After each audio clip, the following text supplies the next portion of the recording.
Da sempre leader nella percentuale di raccolta differenziata, il Veneto vince anche la classifica nazionale dei comuni rifiuti free, ovvero i comuni che raggiungono il 65% di raccolta differenziata e producono meno di 75 kg annui per abitante di rifiuto secco.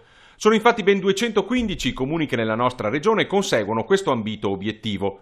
Fra questi il premio di comune più riciclone del Veneto se lo aggiudica Castelcucco, piccolo centro in provincia di Treviso, con soli 17,9 kg di rifiuto secco per abitante anno e una raccolta differenziata che sfiora il 90%.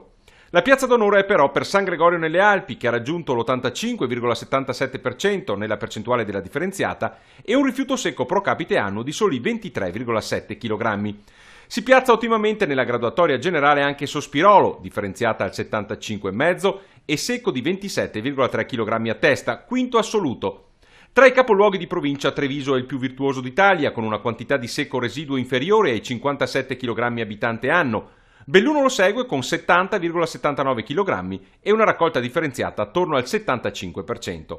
Distanziate anni luce le altre 5 città capoluogo del Veneto, dove le pratiche virtuose ed ecocompatibili evidenziano ancora ampi margini di miglioramento. 2 comuni su 3 in Veneto sono virtuosi, cioè riciclano più del 65% e recuperano e mandano a smaltimento meno di 75 kg di rifiuto secco pro capite. Le difficoltà le abbiamo un po' nelle città, anche se ci sono eccellenze come Treviso e Belluno che si confermano comuni virtuosi, primi comuni capoluogo d'Italia. Le altre città invece vanno un po' a rilento, soprattutto Padova, seguita da Verona. Ottimo anche il risultato di Feltre, ai primissimi posti tra i centri con più di 15.000 abitanti, in forza di una raccolta differenziata che sfiora l'82% e un rifiuto secco pro capite di 46 kg.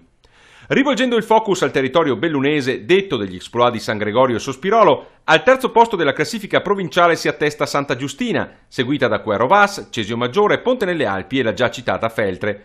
Completano la top 10 Serenda del Grappa, Zoppè di Cadore e Alano di Piave.